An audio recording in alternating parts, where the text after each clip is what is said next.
instead what he does is, instead of taking this, like, this ethereal thing that's up here in the heavens and doesn't really impact us, let's have it impact us.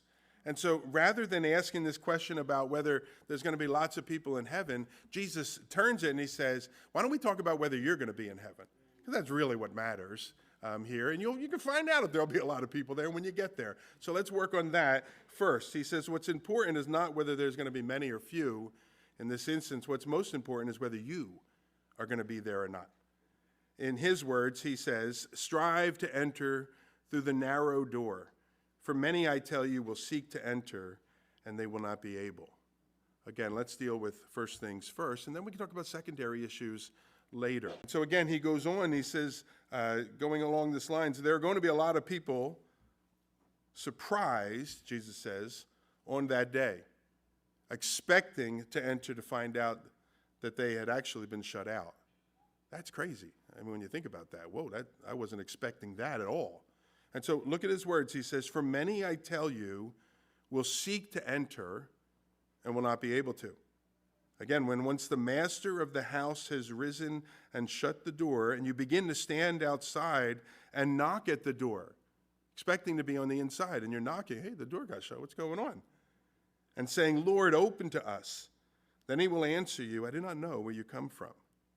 Now that statement would have shocked the average Jewish person, the person that expected, of course I'm going to go to heaven, I'm a good Jew. That would have shocked them to hear that.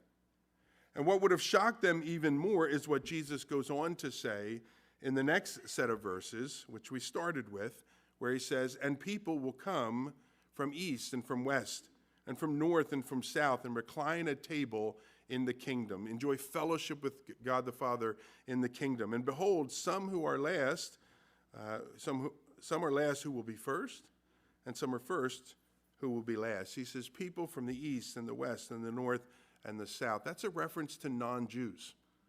So he's making a reference to Gentiles. Jesus says there are going to actually be Gentiles in heaven, and there are going to be Jews not in heaven. Deal with that. Think about that. He says to this guy that expected all good Jews were going to make their way there. While there will be some Jews in heaven, not everyone is guaranteed to go to heaven. And while not every Gentile is going to go to heaven, there will actually be some that do. I'm one of them, by the way. And I imagine a lot of you are, that are Gentiles, are going to be in heaven as well. But again, imagine how shocking this must have sounded to these Jewish listeners that are standing there, that there would actually be Gentiles in God's kingdom, while there would be some lifelong Jews that wouldn't be in God's kingdom.